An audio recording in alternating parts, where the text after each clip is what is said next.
Now, on Monday afternoon, I also didn't feel well, and my whole body was shaking and all. I simply went to rest. I got in bed. I covered myself with a blanket because I was really cold. I don't know how to explain it. My whole body was shivering, and I was in a lot of pain.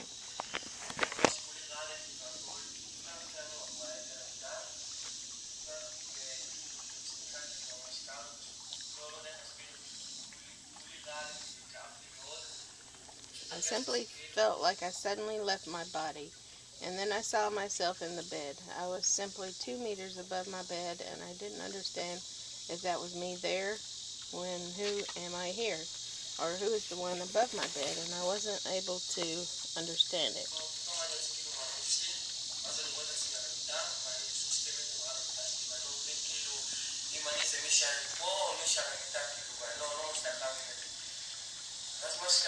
So what happened was I started to float like I'm going up in the air without any elevator, and I rose up and left the room, and I went higher and higher and higher.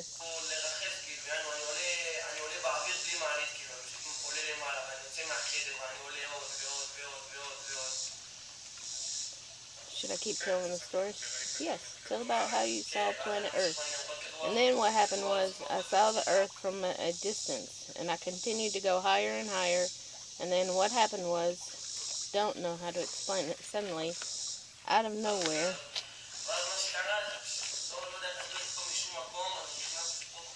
I entered a sort of tunnel, really huge, and I see at the end of the tunnel a very small light.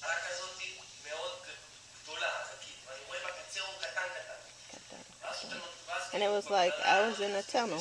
I don't know how to explain it. There were like these circles and more circles, and inside you see lots and lots of souls.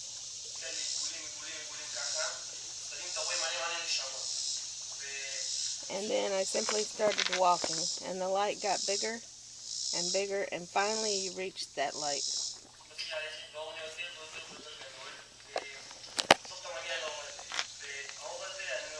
And that light, I don't know how to explain it. It was good.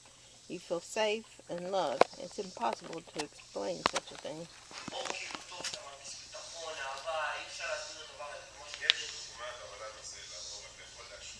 Is there an example in this world of a light like that? Can you compare the light you saw to anything that is in this world?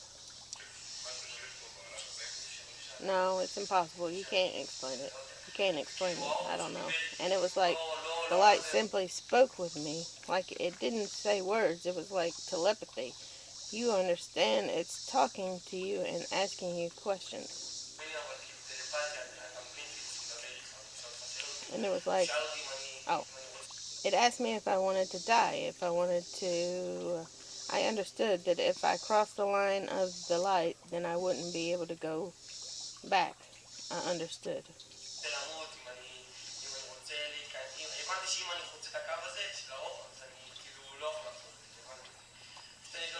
I answered that I didn't know. I had no idea what to do. I don't know. Don't know. And then what happened was I simply walked. Simply walked something. And then suddenly I enter a huge. Suddenly I enter a hall. A huge hall. Huge, huge, gigantic, gigantic, gigantic.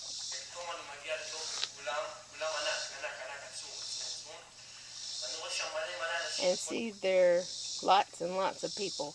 All the people were dressed in nice clothes. They were dressed very well, and I saw myself, and I was wearing torn clothing, soiled with blood. I felt very ashamed.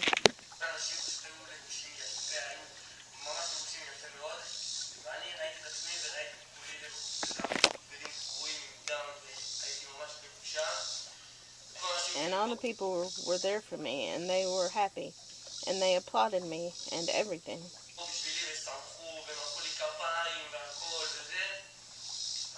And I entered the hall. I also saw Rabbi Ovadia Joseph, and he shook my hand. I saw him there.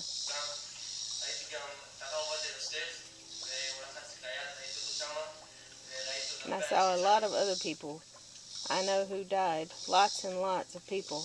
Also who I didn't know.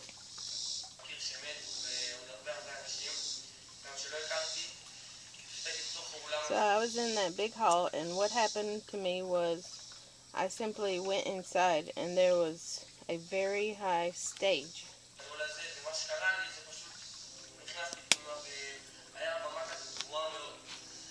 And on the stage were these three lights.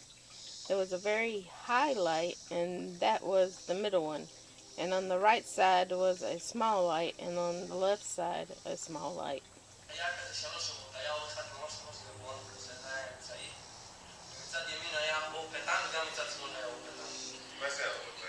What were those lights? They were like somebody testifying about you. The light on the right relates to the bad things you did, and the light on the left relates to the good things you did.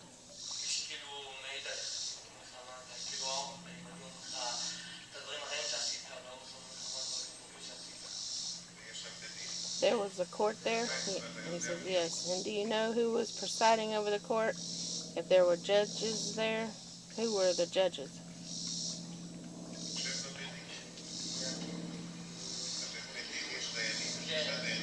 Yes, there was Rabbi Ovadia Yosef, who was the head of the judges. The head of the court?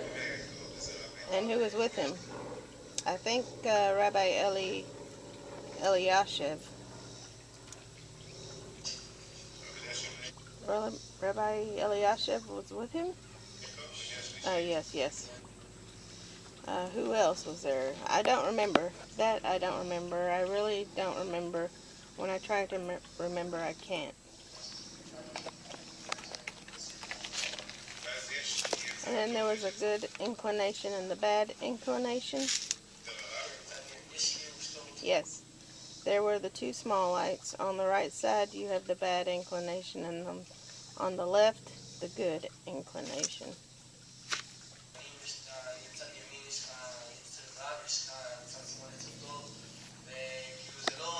And you don't see something, you see this kind of light, and you know what it is. You know what the light is.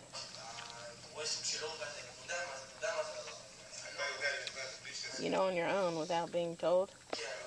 Yes. You know what it is. You know what that thing is. And then suddenly it was quiet. Suddenly all the noise that was in the hall, all the hundreds of people, it was all suddenly totally silent.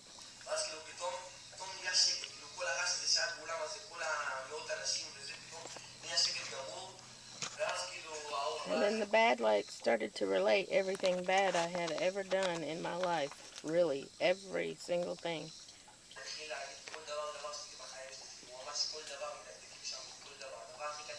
They are strict there about every little thing. Every little thing you do in your life, they show it all to you. Everything. Everything. Everything. It simply talked to me about everything. Everything. It simply talked to me about every single second of my life. Why did you say such and such? And why did you do such and such? And why this? And why that?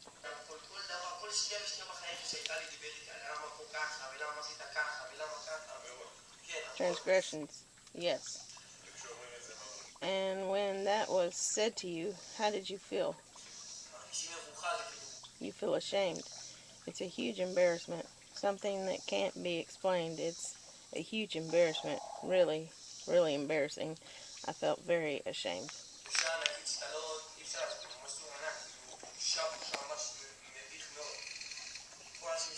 Because all the people are looking at you, and they are showing you your life. It's really very embarrassing. And he shows you that bad things you did. Why did you do them? Why that?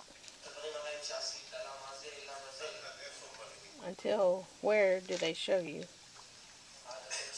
Until the time when you left your body. Everything?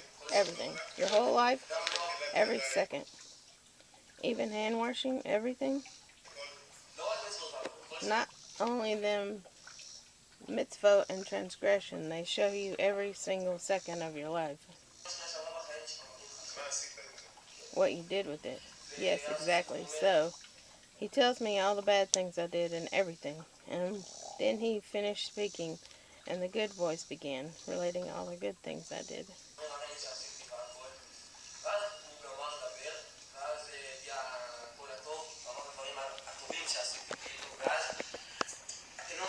And then you don't understand how much reward you receive for the smallest thing you do. Really. The feelings of shame and everything. And then the moment he said something really, really little that I did, a little mitzvah, the littlest thing that you do is considered there to be huge. Huge.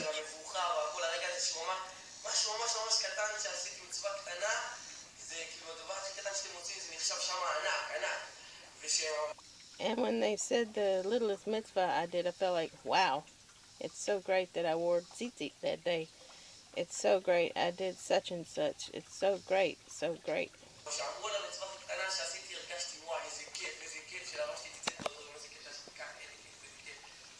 The littlest thing there overturns entire worlds. I don't know how to explain it. It's like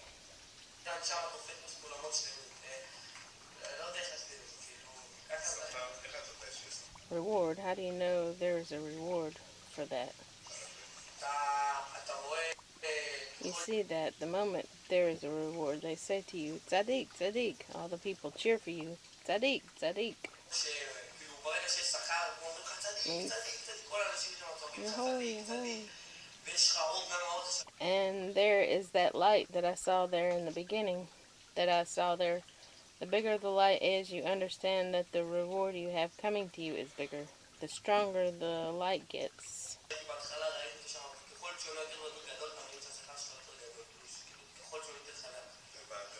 And regarding the transgressions, what happens? First of all, there are people there that are called angels of destruction that I saw there. They are kind of short. They have beards. In their eyes there is fire.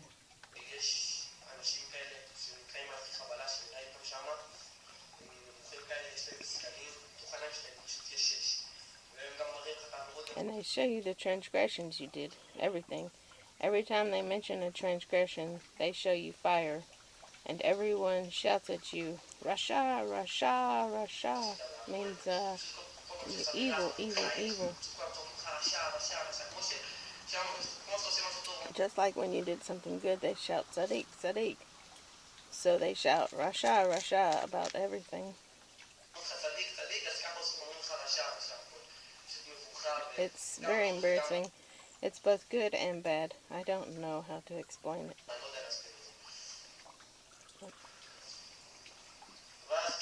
And then what happened is that two people took me with wings. They simply took me and held both of my arms.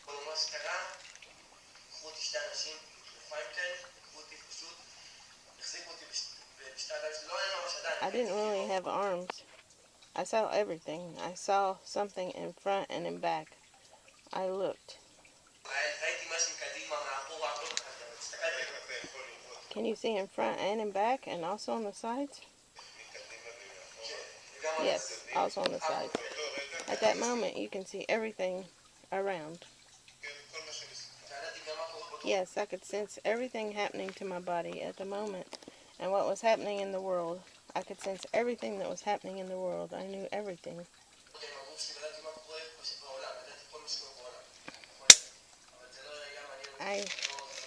It didn't interest me. It isn't interesting, the stuff that was happening in the world, he said. And what happened is that those people simply took me. I don't know how to explain it. They took me to a lower hall. I was in a sort of hall, and they took me to a hall below it.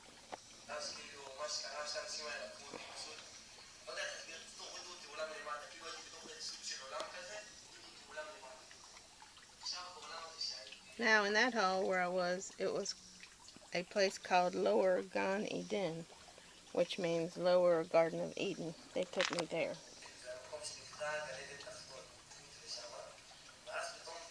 And then they suddenly showed me a gate. And they opened the gate, those two people. And I saw people learning Torah. And I saw the light there, and it was simply something really huge. And it was simply something really huge.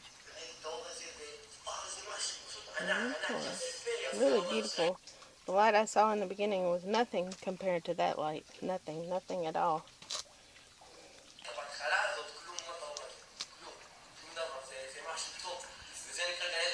That was something good. That was the lower Gan Eden. Just think, there were higher levels than that. Can you describe what it was like? It's not possible. It's something good, something beautiful, a feeling like you just want to stay there with them and learn Torah with them, just to stay there in that place and not leave it.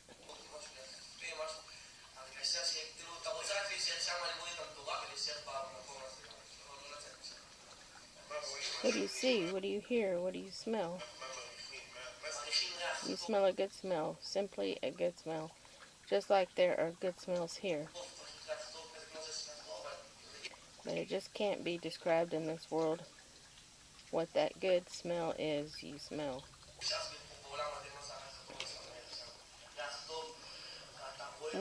What you smell there, and you see the light, and you just want to stay there forever, for always. You don't have things there like you have here, material things, and things like that there. It's all spiritual.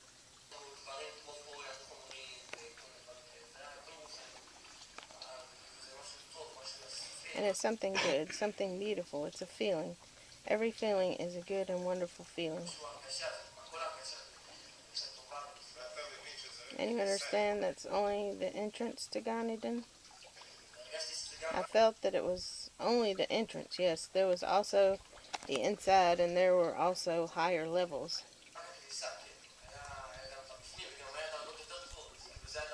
That was the lowest level. It was called Lower Gan Eden. Now there's also the other side that they showed you. There's also the other side, yes. Now, I can't read what that says. Hashem created one opposite the other. And then they took me, those two people I told you about. Do you remember I told you there were these angels of destruction with those beards?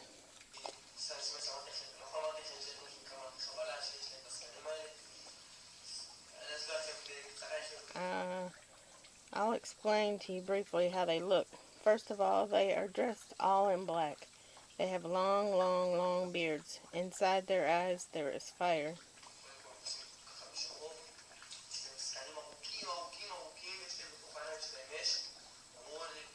Those people with the wings at first wanted to take me into that lower Gan Eden. And then the two people,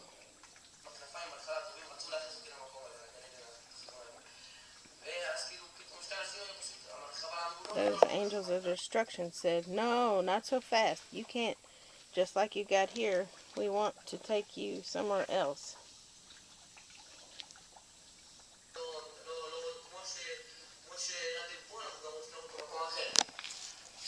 Now those two people simply took me, the angels of destruction took me, and they took me to a place with a scale, with huge scales.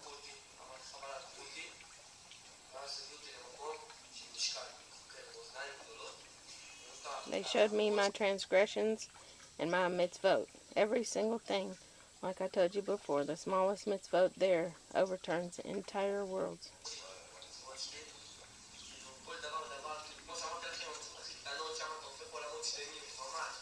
Really, you get a huge reward when you make a blessing.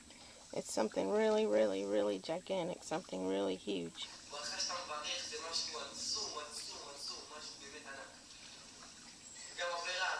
And also a transgression. The smallest thing is also something really, really, really big.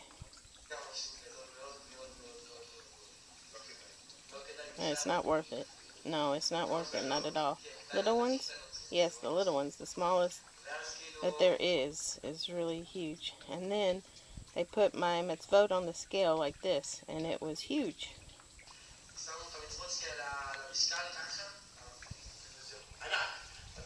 And see, here are the mitzvot, and here are the transgressions. They put them on the scale, and you actually see it.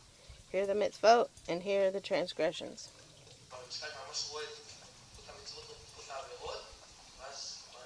And then they show you what's more. And at first it looked like more transgressions, but in the end I saw there were more mitzvot. I was really happy.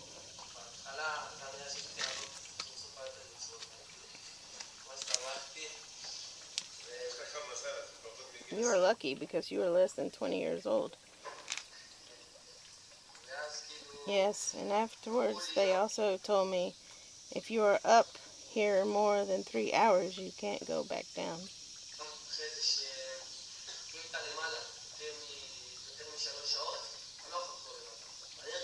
And I felt like I had been up there for years, but they told me I had only been there for a few minutes.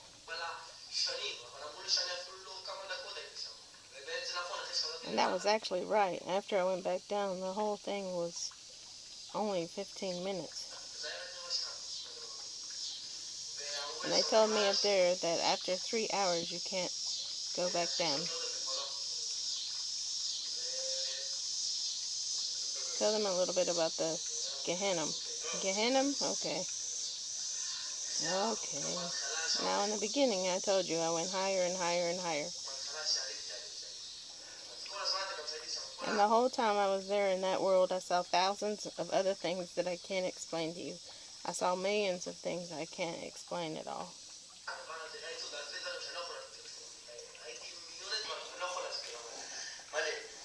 But a lot. Now, when I was up there, I also heard something very, very, very scary.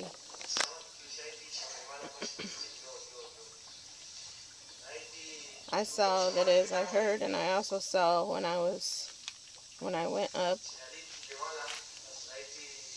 I heard screaming, terrible screaming. You can't imagine. You can't.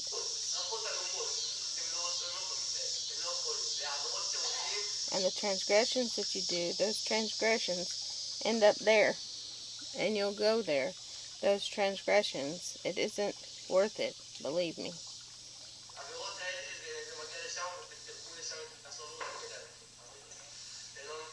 You can't imagine what I saw there. I saw what things. I heard people screaming, ah, wah, like that, just screaming from below.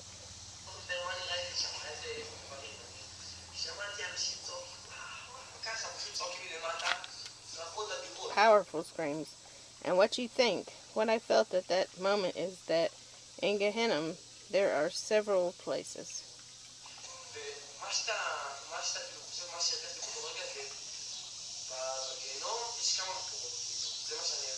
That's what I understood. I understood there are a few places. I also understood what you feel in each place. In each place, the feeling is worse and worse.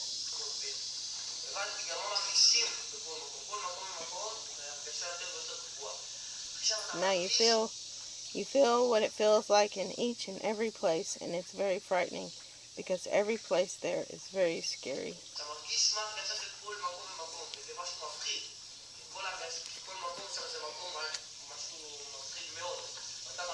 And you feel the place. You know what it feels like there. Do you know what those places are called? Yes, I remember some of them. You remember from there? I remember from there, yes, what they were called. Can you give us some names? I remember one place that was called Zalmevet. That was a place that wasn't good at all. I remember another place called Bor.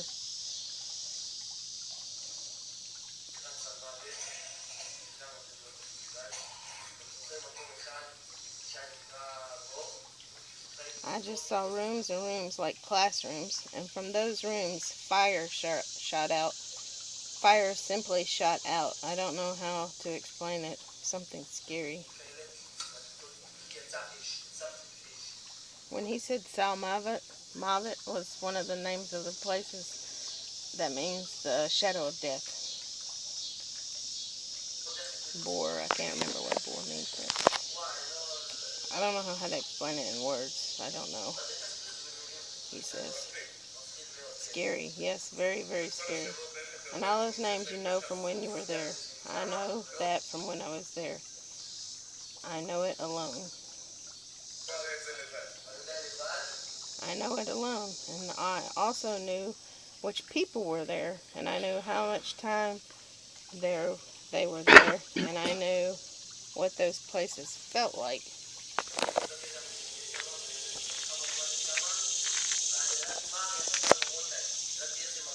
I know what it felt like to be there, the feeling, and it wasn't at all pleasant.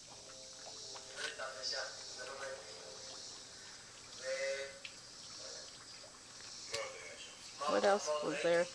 What else did I see? I saw a place like, I simply saw the universe, and I saw lots and lots of souls wandering about the universe.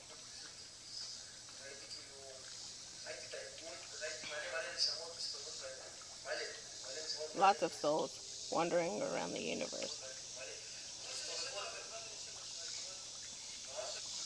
A man from the audience says, "What's a soul? What did you see? What do you mean you saw a soul?" I don't really know how to explain it. A soul is like a sort of wind. There are no arms or legs. You look at somebody, he doesn't have eyes, a mouth, and all that.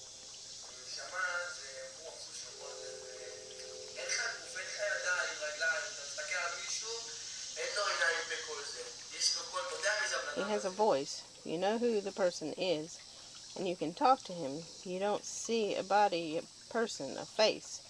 You don't see that.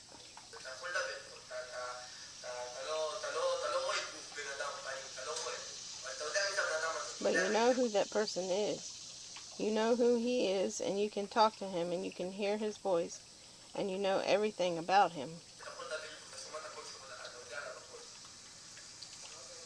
Man in the audience says, "Did you ask why you went there?"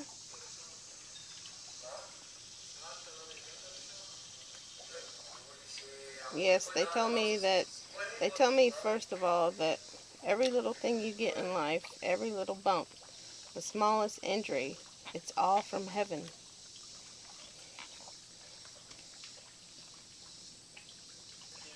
The smallest little bump, it's all from heaven. Everything is from heaven. So they told me that, also that they told me because I had to go there, I went there. I had to go there.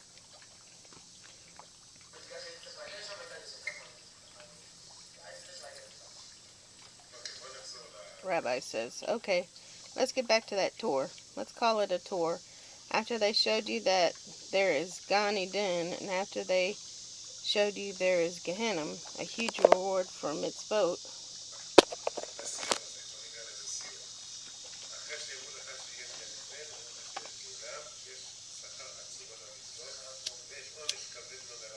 and a severe punishment for transgressions, even for the smallest transgressions." Now what? They sent you back to where? Now it's like, in short, they were teaching you something like choose. Yes, choose. And you chose. You choose. Yes, it's obvious you'll choose between bad and good and bad. And there are cases when you can't choose. There are instances when you did transgressions.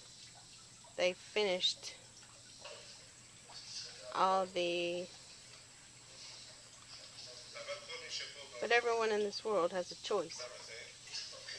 Yes, everyone has a choice. If he did a mitzvah, he gets a very big reward. If he did a transgression, heaven forbid, he gets a big punishment for that. Yes. And it's according to a person's choice. But when you're up there, there is no choice anymore.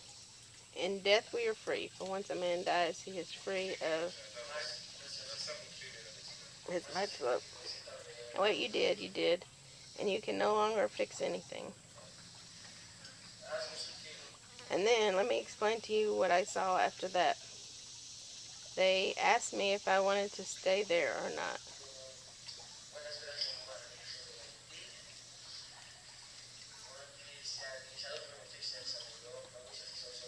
I told them that after 3 hours, I can't stay.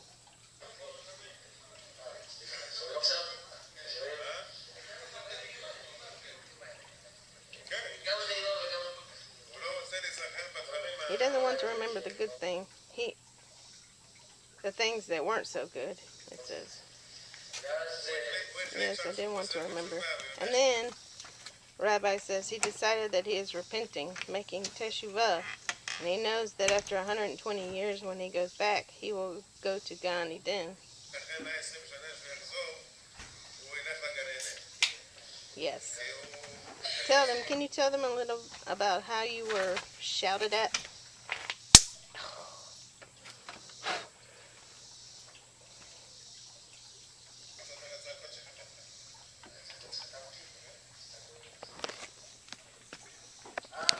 Oh, about the tzitzit. They told me that I have to repair, that there were some things I need to repair. Like, for example, I have to wear tzitzit. It's something, testing. And they told me, they told me, and they told me that there were things I need to repair, such as wearing tzitzit. It's something very important.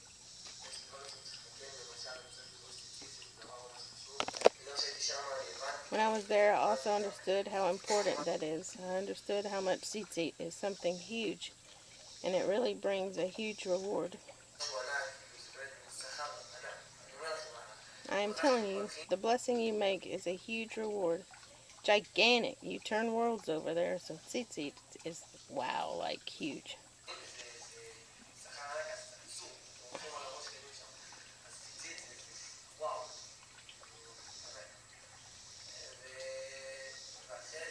And after that, they told me, remember I told you that they said that I could stay there for up to 3 hours at the most. So in the beginning, the moment I saw Gan Eden, I said, I want to stay here, I want to stay here. But after that, they showed me the other side and all that.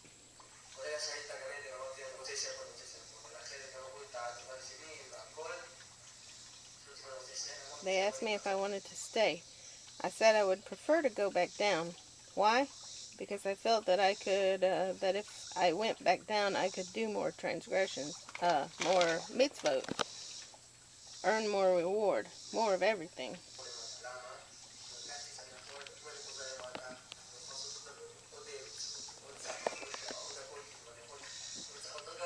I could, like, earn a greater reward and do more mitzvot and reach an even higher level. So why would I want to stay there and not do that? So I said that I would rather go back down, and they sent me back down.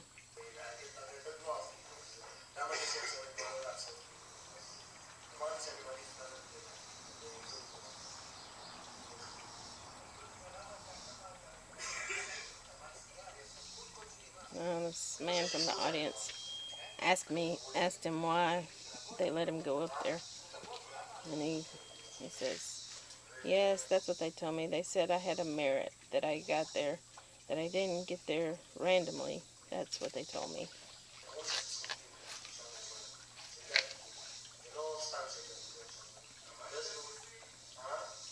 Were you wearing tzitzit? The man from the audience says. Before that, I hardly wore them. And now I'm wearing it, yes. He's wearing them now. He shows them.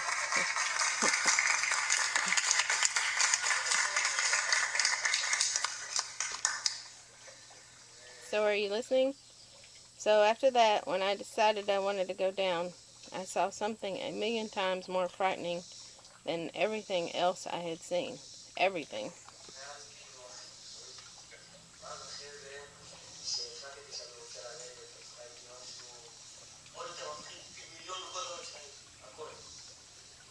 I saw, when I decided to go down, they said, no problem, you're going down.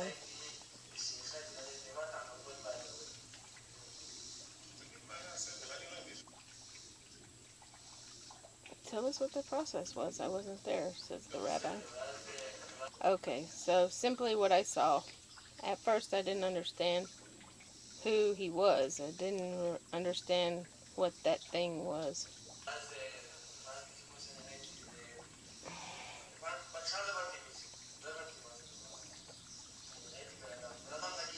I saw a person, a regular person, really regular. He actually had arms and legs and a head and everything, but he was really tall, gigantic, gigantic, gigantic, like he never ended.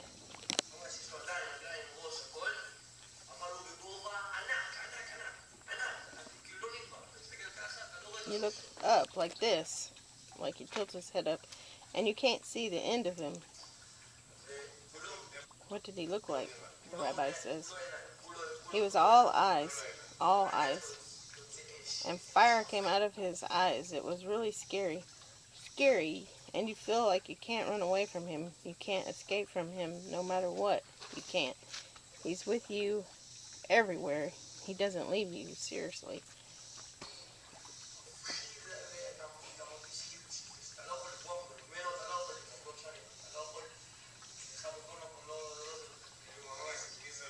Who was he, an angel? It was the angel of death. Based on what I saw there and what I understood there. You understood it was the angel of death? I understood it was the angel of death. Did he hold you? Yes, he held me. He had a sort of pitchfork in his hand, and he held me like this. He's motioning toward his chest. How many teeth did it have? What? The teeth on the pitchfork. Oh, yes, it had 3 prongs. 3? Yes. Remember that tattoo that Riley had on her? The 3-pronged pitchfork? That's what I was telling you about. I was referring to that. I was like... And then what I saw after that, he came to me like this. It wasn't really a tattoo. She had just drawn it on, but still. It was something so scary, I can't even describe what it was. What that person was. What that thing was.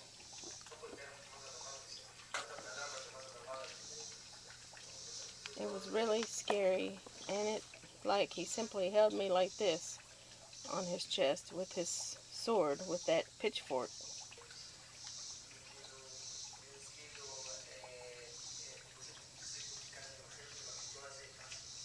Something scary, terrifying, and terrible. He held onto me here on my chest, according to what I said before. There is significance to where they hold you, right?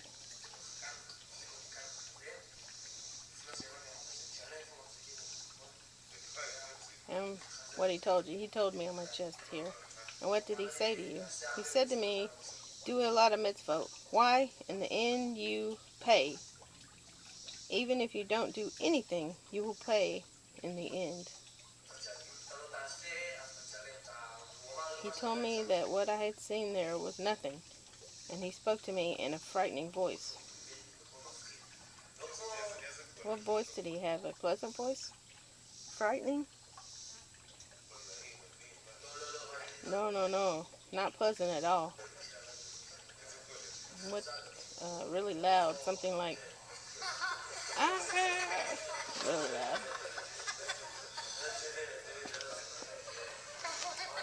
No, really, this is serious. This isn't a joke, but something scary. I am telling you this as though it was all terrific and everything, but it was really scary.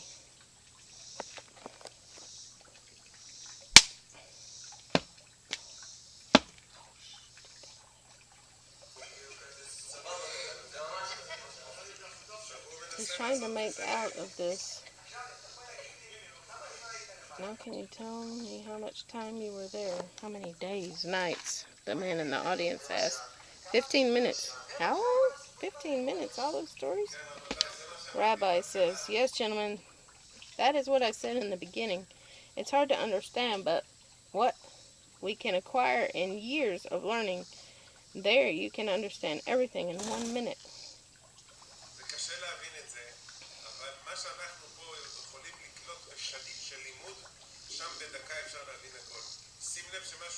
Take note of what he is saying. He says, I understand alone, see alone, and everyone who he isn't the first who was there and came back.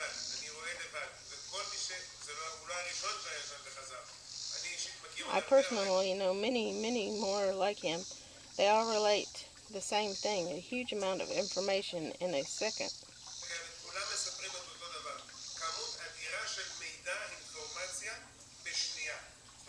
That means that a person can be in one place and know where his father is and where his mother is, what is happening with them.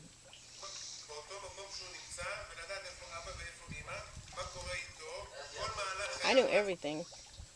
And the rabbi says every event of his life passed before his eyes.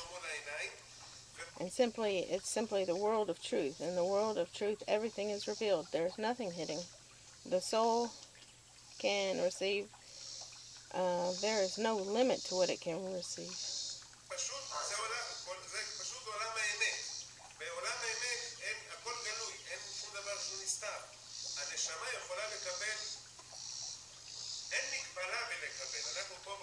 We are here in this world and we are limited in what we can realize, but there is no limit. The soul is not limited. Oh, let's see. No. Therefore, a person can, in just minutes, acquire matter and information and everything that happens there, all in just 1 or 2 minutes. 15 minutes is a long time. Yes, it's a lot of time, Natan says. In terms of above, 15 minutes is a lot of time. We also know that it is told of the holy Ari, I don't know who that is, may his memory protect us, that during the third meal he would doze for a minute or two.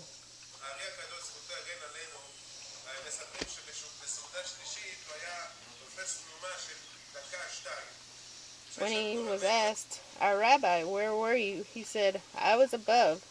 I heard new interpretations on the Torah. Tell us some of the interpretations, they would say.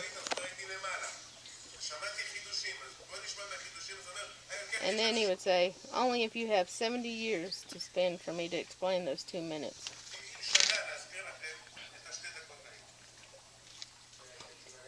Natan says, yes, I saw a lot of things. The rabbi says, that means that there is no explanation. There is no sitting in classes and somebody comes and teaches you and gives you a test.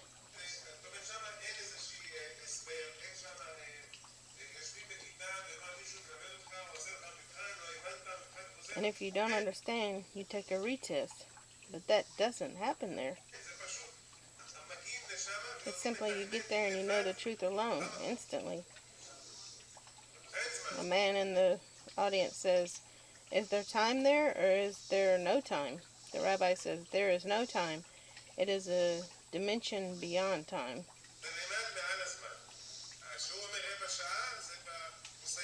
When he says 15 minutes, that is in his concept. There, it's a world of eternity.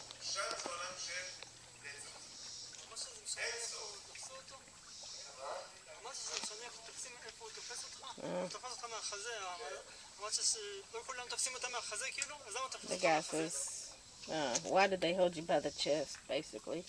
He said it was important where they hold you, and he said, why did they hold you by the chest? And Natan says, it's not good. And the chest is not good, the man says. What's the bottom line? Would you want to go back up for another visit? Another man in the audience says. Natan, he says, it depends on which place. The man in the audience says, but to some of the places, yes. Would you want to make the same rounds? Would you want to do the same thing again? The rabbi asks. No. He only wants the good things, the rabbi says. He doesn't want to remember the bad things.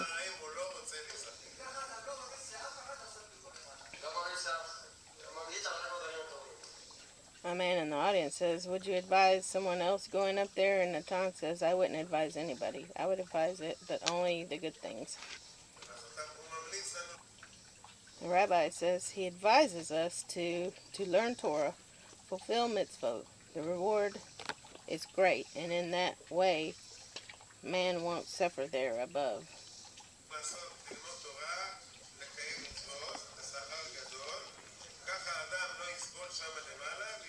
And he will receive a great reward, and he will say again, repeat, and emphasize that what they showed him there at the gates of Gan Eden.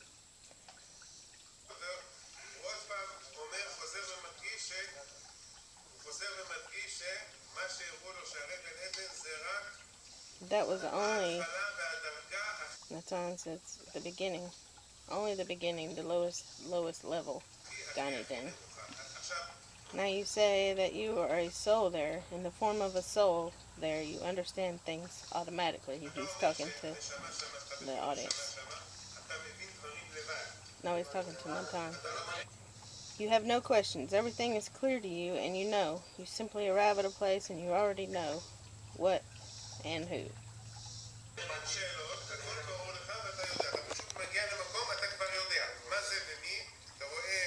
You see a soul, and you know who it is in life. You see a soul in Gehenna, and you know what he did and how he feels. You don't need to ask. You know everything already, all alone, meaning nobody's told you.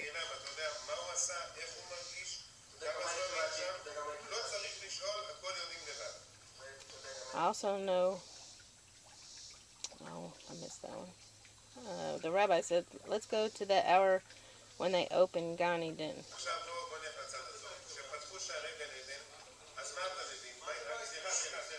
Excuse me for a moment. The rabbi says, questions at the end, okay? No, don't answer, don't. He's talking to Natan. Don't answer the guy. Too many interruptions. When they opened Gan Eden, so explain to us that it was the lowest level, the lowest of all levels, and you saw people there sitting and learning Torah.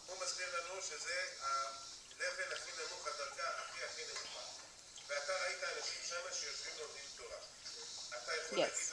Can you tell us who those people were? I saw people, the rabbi says, not names and where they lived, but what type of people they were.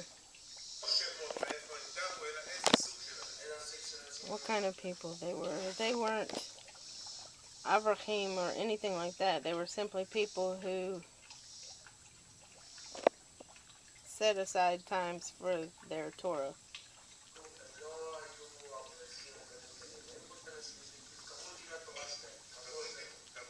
They set aside times for Torah study. And you understand that there were a lot more.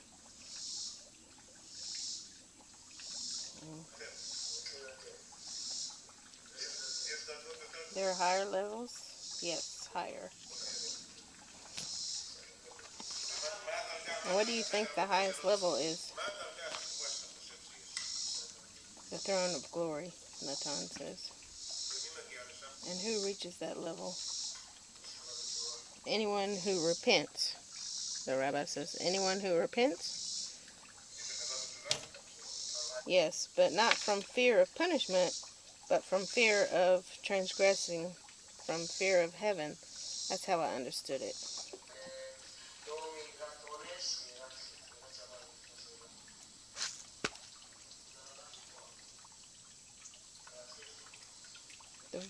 The man from the audience says, that's the highest level? Natan says, the very, very highest. The higher level you go. You remember the light I told you about? That light there is bigger.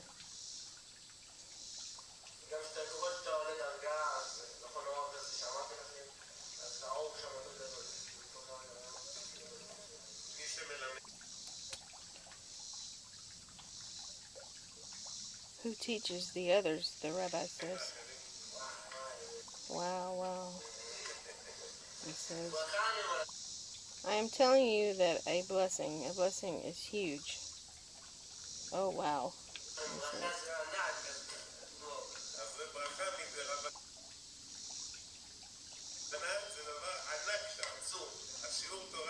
So a Torah lesson is bigger than the biggest, and if you teach others,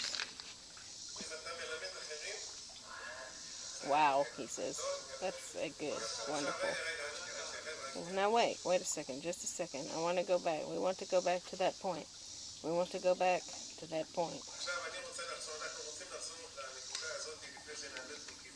Before we lost direction here, I want to go back to that point where you are there and you understand everything yourself.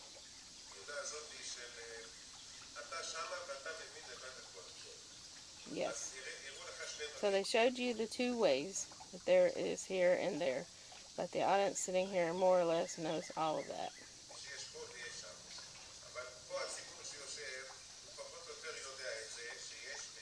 But there is this and that. You are just coming now and strengthening, strengthening for us what we read in the books and learned.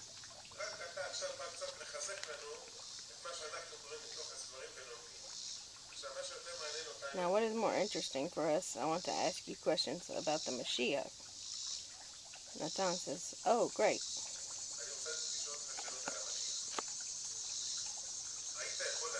Could you know who the Mashiach was? Natan says, I couldn't know. I could only know what his traits were, what he needs to be in order to be Mashiach.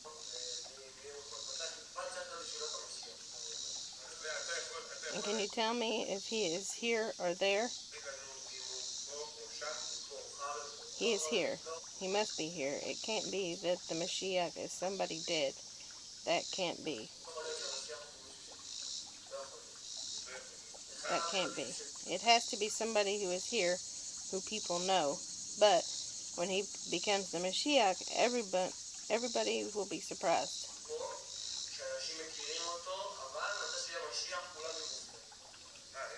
That means that when the Mashiach, with Hashem's help, is revealed, it will be a surprise, the rabbi says.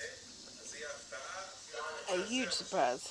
And people will say, ah, that's the Mashiach, says Natan. It will be like, wow, that's the Mashiach.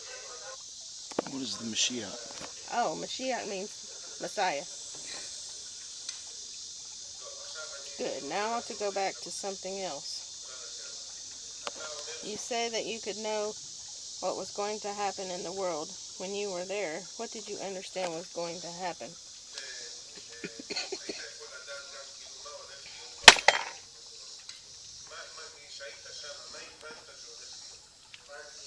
I understood. According to what I understood there, I am certain that I know it. When I was up there, I understood what was going to happen in the world.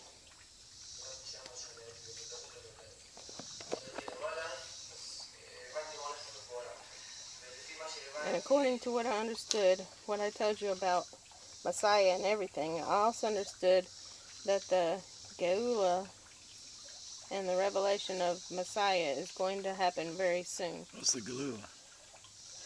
Geula. I can't remember. I've got it written down somewhere.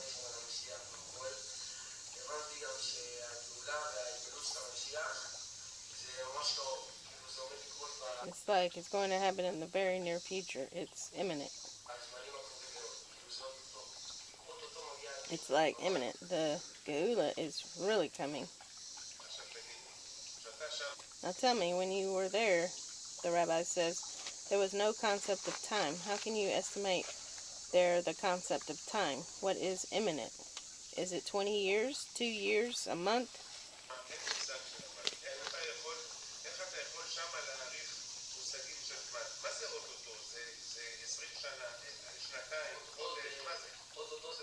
Imminent is right away, like in the coming months, Natan says. I got to add right here that this video was done around Sukkot of 2015. So that's about September of last year. And what is this young man's name? Natan, or Natan. like Nathan in our language. And what is he talking about? He's talking about his near-death experience. He said he was clinically dead for about 15 minutes. And this is what he was shown. Okay. In the coming months, the rabbi says? Okay. Now you also know what will happen, the rabbi says? Yes, I know what is going to happen. And you know that alone? Yes, only from there. Everything I know is only from there.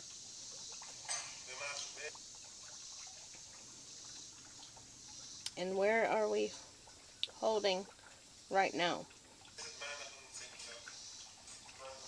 Where are we holding now in a period? Not a good one at all.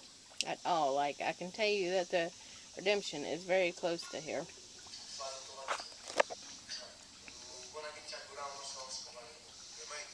And what will happen during that redemption? Very bad things are going to happen, but it depends on who, as far as I understand.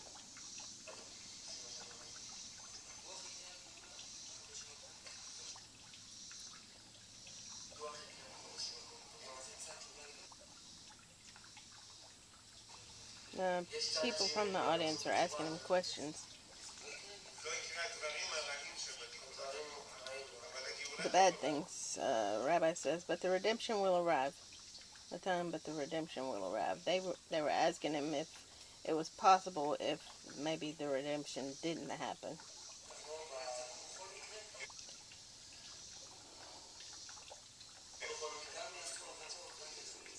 Somebody's asking him a question about it. He says, the man from the audience says, if they were bad in the redemption will be less pleasant. The rabbi says, if they commit transgressions, it will come to pass in a much more difficult manner. More difficult and less pleasant, Natan says. And if everybody repents, it will come to pass in an easy way, the rabbi says. But it's going to happen. It's going to happen anyway. Rabbi says, now according to what you know there, what you saw there, how is it going to happen? It's going to, according to what I understood, right now our situation is not good at all. I mean, not good.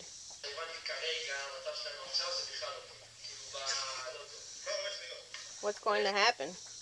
Rabbi says, it's going to be something that is called a very big war, and everybody, the whole world, will be involved in that war.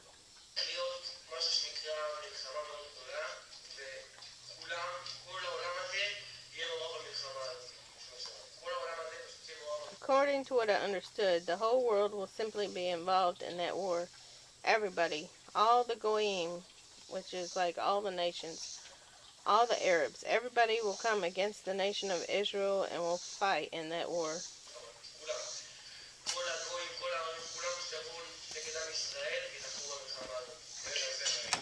And how will it begin, the rabbi asks. Natan says, it will begin. The person who will start the war will be somebody named Gog. As far as I understood up there. Only up there I understood.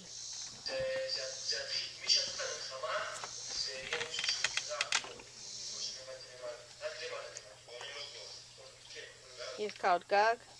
And Natan says yes. And do you know who this Gog is? Who am I referring to? The rabbi says. I am certain of who it is. Who is it? The rabbi asked. Obama. President Obama. He will start Gog and Magog? Natan says he will be the one who starts that war. He will bring his whole army. He will start the war here.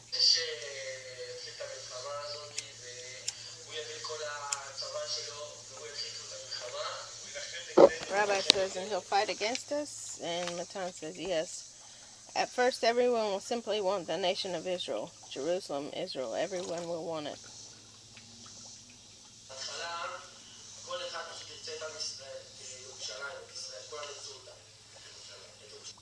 The rabbi says Jerusalem. Natan says Jerusalem. Yes, everyone will want it. The whole world. They won't pay any attention to us. They will simply want it. Everyone will fight against each other because they want it.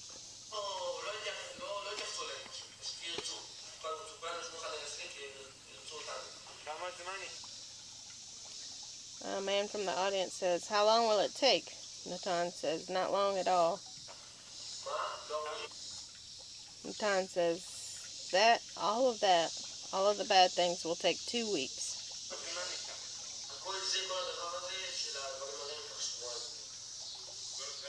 Rabbi says, all the bad things will take 2 weeks. What will happen during those 2 weeks? What are the bad things? Natan says, in those 2 weeks, what is the bad thing? More than a few million people will die. They will die like...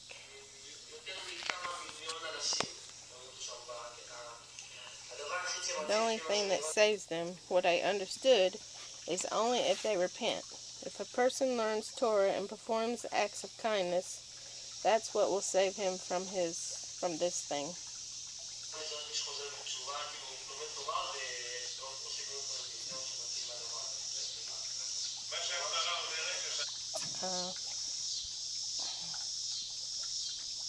The rabbi says, it says in the Gemara, the Sanhedrin, that when they asked Rabbi Eliezer Hagadol, what can a person do to save himself from the birth pangs of Mashiach, or the Messiah, Rabbi Eliezer Hagadol answered, he should occupy himself with Torah and Gemulit Hasidim, acts of kindness. That's what will save him.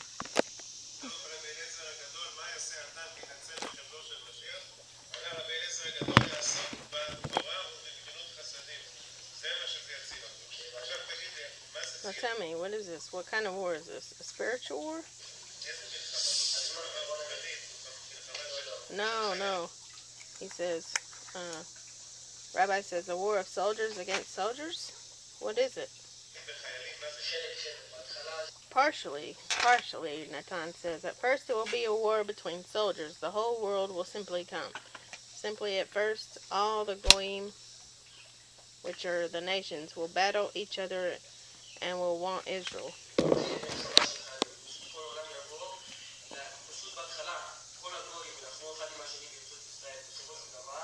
In the end, what will happen is this. Everyone will unite and fight against us. Fight against the nation of Israel. And many people from among Israel will die. The people of Israel, Israel. Several million people will die. A ton of people will die. Those who didn't keep Torah and mitzvot, Natan says they will die. And those who kept Torah and mitzvot, Natan says those who kept Torah and mitzvot, it depends. It depends if they learn Torah combined with acts of kindness. There are those who are observant, but they don't really care about it. They are casual about it.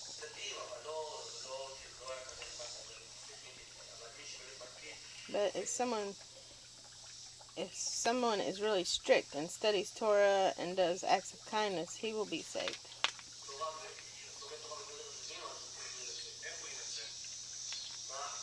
The rabbi says, how will he be saved? Natan says he will be saved. What will happen is like this. According to what I saw up there,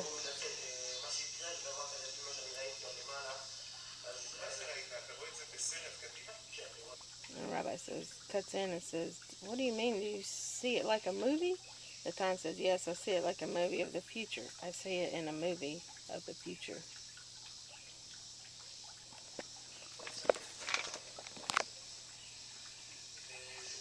You see it in mere seconds, but it's lots and lots of time. Like the movie of my life that I saw at first. They showed me my life in a thousandth of a second.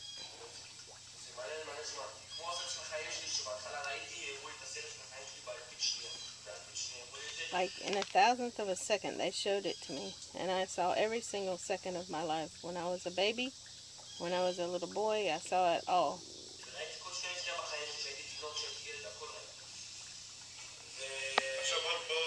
Now let's move forward. You saw a movie. The Times says I saw a movie. Let's call it a movie of the future. What is going to happen? Yes, I simply saw that everyone was attacking the people of Israel and came against us and also fought against us.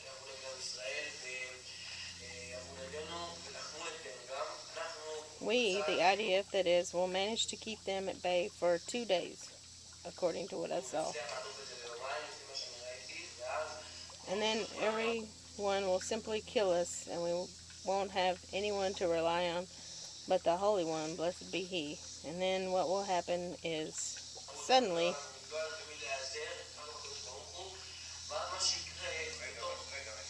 the rabbi says, wait, this war, the IDF will only hold out for 2 days? Natan says, 2 days. And after 2 days, the rabbi asks, Natan says, we'll be finished by then.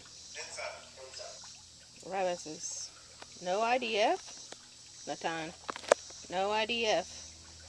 Israel Defense Force is what IDF means. Rabbi says, so everything is open? Natan says, everything is open, exposed, unprotected. Rabbi says, so you say that Gog is Obama. Obama is the United States. You say that he will lead the... Natan says he will lead the whole war. Who will join him? Iran will join him, the UN, the whole UN.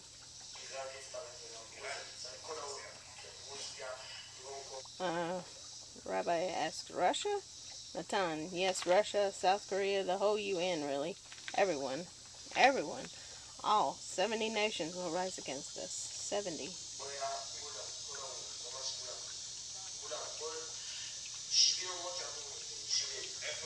Where is ISIS in all this? Natan says, ISIS, what they will do is, this is what I saw. They will kidnap people. They will simply kidnap people. They will kidnap our people? Natan says, yes, like they did to Gilad Shalit. They will also do that. They will kidnap people and they will torture them and things like that.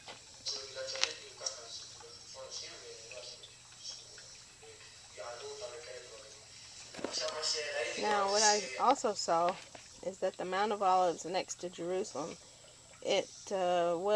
those who have the merit to be saved, so that mountain will split in two.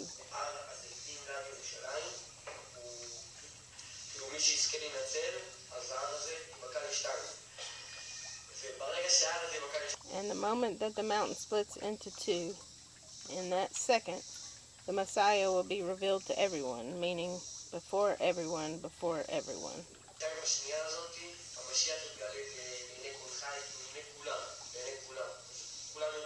Everyone will simply see that is the Messiah, will understand it's the Messiah. Here he is, revealed to everyone. And he will stand at the entrance there to Har Hazitim, which is the Mount of Olives, and he will say who can enter and who cannot.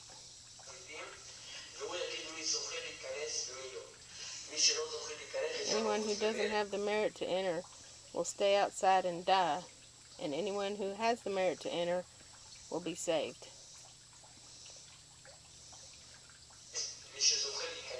That's what I've been talking about that Gil Broussard video. You have to understand what he will be saved from. In a minute, I'll explain to you what he will be saved from. So it's like whoever, so the mountain simply opens. And also, Rabbi says, now it opens. Natan says it splits in two. Rabbi, something like, Natan, no. An earthquake? The rabbi asks. Natan, no. The rabbi says, an atomic bomb? No. they will rise up, How on the Mount of Olives there are graves, right?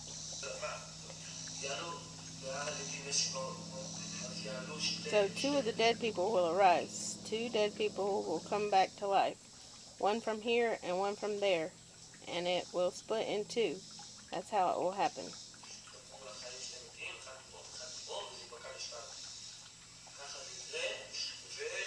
And what I saw was simply that the Messiah is, first of all, someone who can't sin. Someone who repented, who didn't commit any transgressions.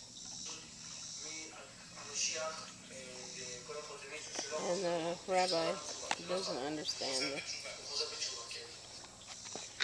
that it's Yeshua. He says he didn't make any transgressions. In the Christian world, it's Jesus. Yeah. Natan says he repented. Yes, he didn't commit any transgressions. He didn't commit any transgressions, Natan says. Since he repented, he didn't commit even one transgression. It can't be that the Messiah is someone who committed transgressions. Now, it can be someone who we actually know very well, who we know very well. Lots and lots of people know him.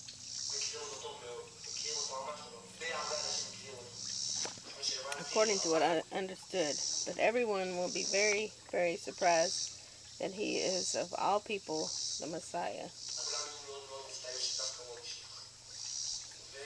Also now, this Messiah, he will fight against Obama. And not only that, he will kill him and bury him in the land of Israel. And I saw that.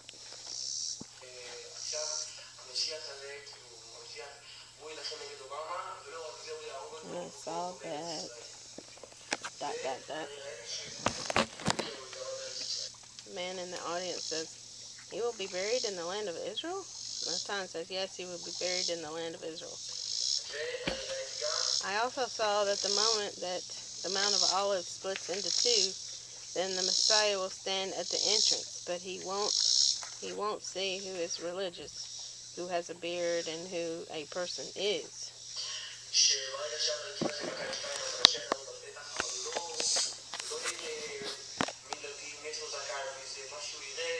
What he will see is, he sees according to a person's holiness. He will smell each person.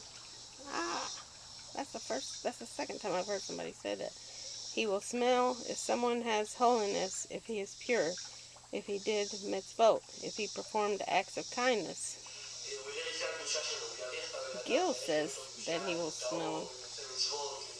And I was thinking, how did he know that? To see if he really has true fear of heaven and not just fear of punishment and things like that. He won't say, here you are, you have a hat and you have a kippah. So like that, you can go in. He won't go by sight, in other words. It's not like that. Really, he will have a certain power that he will be able to feel what is truly inside every person.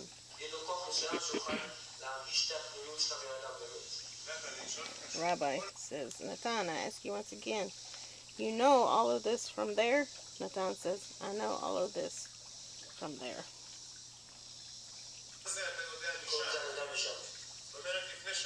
Rabbi, that means that you didn't know this before you went up there. Natan says, I didn't know these things.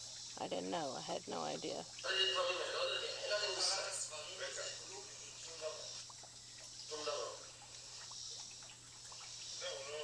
No, he didn't. Someone from the audience says, where did he learn all this? And the rabbi says, he's not a yeshiva student.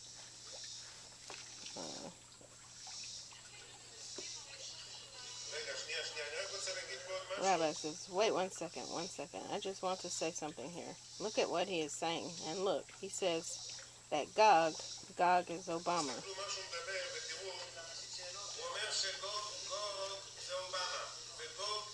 And that Gog, Obama will fall here in the land of Israel, and Hashem will give Obama a grave here in the land of Israel.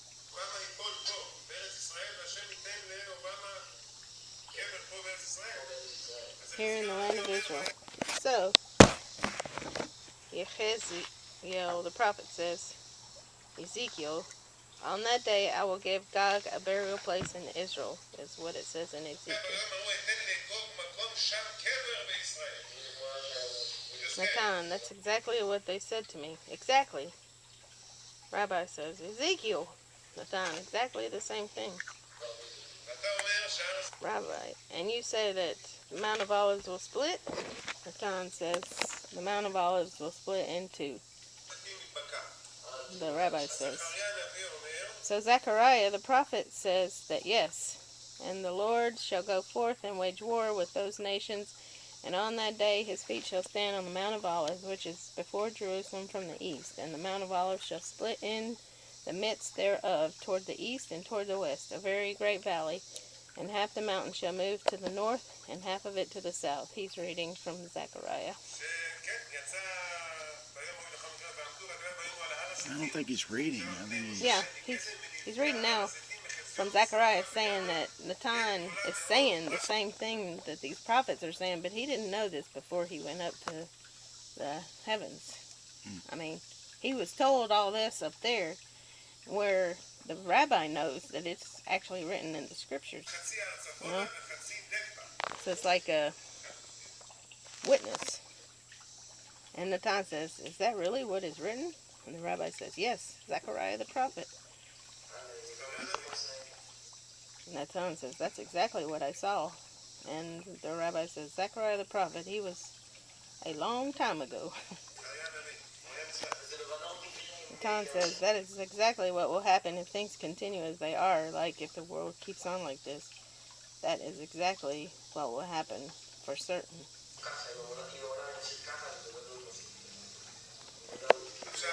Rabbi says, now a woman asked a good question, and I want to also ask you that same question. How will I know when it begins?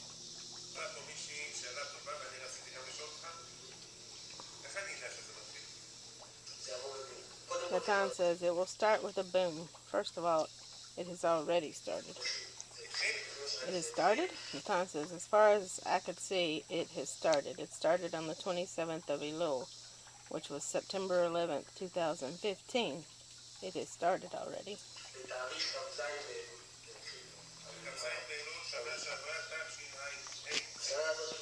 This year, yes. Last year, we are 3 days before Rosh Hashanah. Yes, that war has already started. Natan says, because the Holy One, blessed be He, won't bring it in the beginning.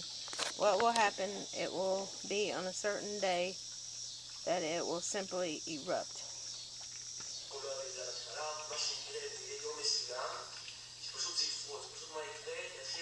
Simply, what will happen? Something will set it off, and it will simply erupt. All of the newscasters, everything. I think that's Nibiru they're talking about. Everyone will say, World War III has broken out. Everyone will simply understand it. That's it. There's no time.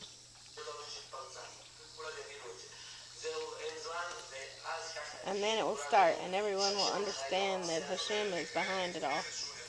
I mean that there will be some security incident?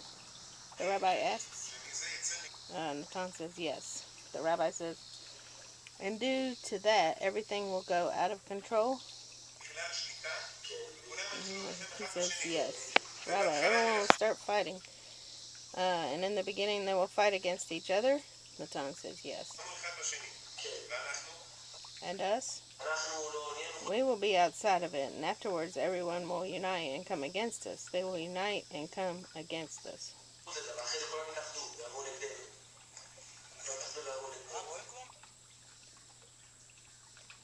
Man in the audience says, do you see the tensions between the United States and Russia and China? Okay, fine. We'll see. Okay. Several people in the audience. What is the role of the Messiah? Can we know?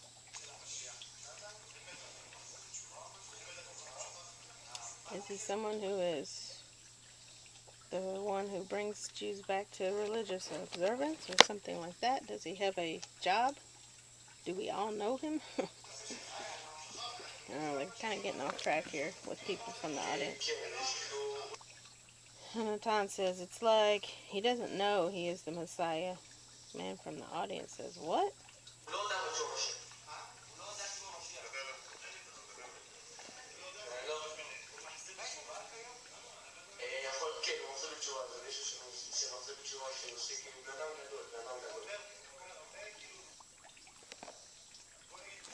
No, these are just people from the audience yelling out questions.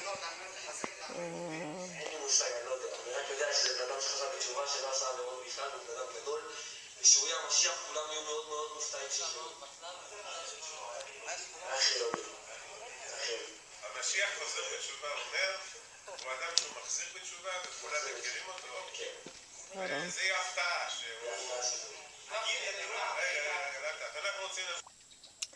Rabbi says, wait, slowly. We want to continue a little more with what you were saying, what you saw in the future. So, we have started to understand here a few things.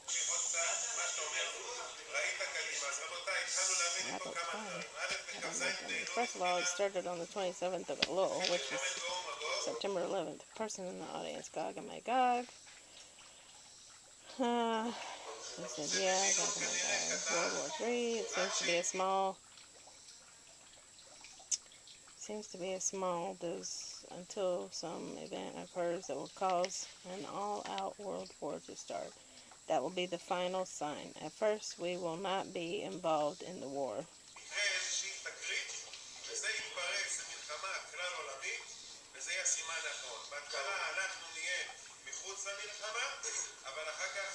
But after that, everyone will unite against us. And Natan says yes. And they will fight us because they will want Jerusalem. Natan says yes. And now you say you think you simply said that already, but not in chronological order. I am trying to make some order here.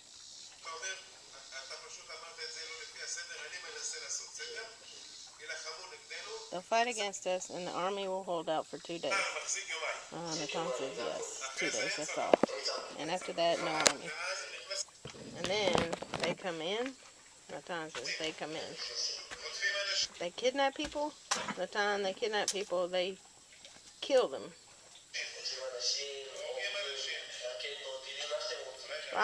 Rockets, missiles, whatever you want. Wait. Now get to a part. I heard about that from a lot of sources, and there is also a prophecy that talks about a nuclear bomb. And a nuclear bomb, there really will be a nuclear bomb, but the bomb will be small, not large, and the Kadosh Baruch Hu, blessed be He, will simply stop it in the sky, and it won't fall.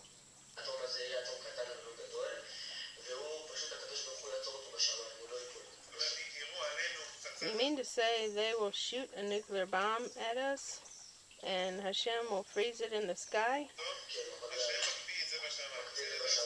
Natan, He will freeze it in the sky, and then after some time, after a few weeks, it will fall, but it will only fall on specific cities, 2 specific cities, Tel Aviv and Haifa.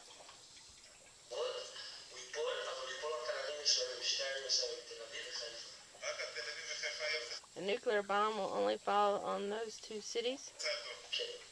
Yes, those 2 cities. Okay. And now they come in and conquer.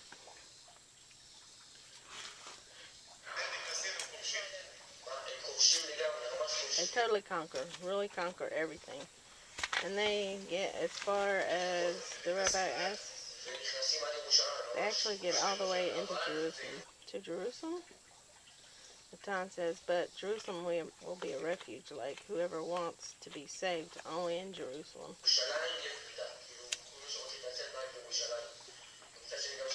On the other hand, the war will also be there, so whoever has merit will benefit, and whoever doesn't will not. Whoever observes the Torah and does mitzvot and such, so he will be saved. You know, we got a whole another hour of this. We're only on 41 minutes, and it's an hour and 48 minutes. So where can the people go to hear this and read it? Rabbi says that means that the holy ones who are outside of Jerusalem will come here and be saved. This is a YouTube video called Rabbi Rami Levi. Rami is R-A-M-I, Levi, and 15-year-old Natan. Full translation, 148 minutes, clinical death. That's the name of it. Rabbi Rami Levi and 15-year-old Natan. Full translation. And he died? Technically, he left his physical body for 15 minutes and was shown all this. Interesting.